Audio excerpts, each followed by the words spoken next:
This week we'll be learning on Maintenance Monday with Malik how to do a weekly clean of your garbage disposal. We'll learn two different ways, two simple, basic, at-home ways to clean your garbage disposal.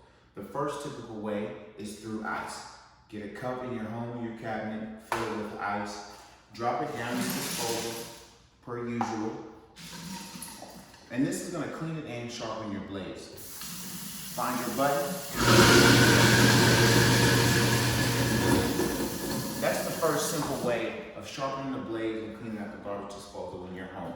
The second way is through the most basic soap in your home.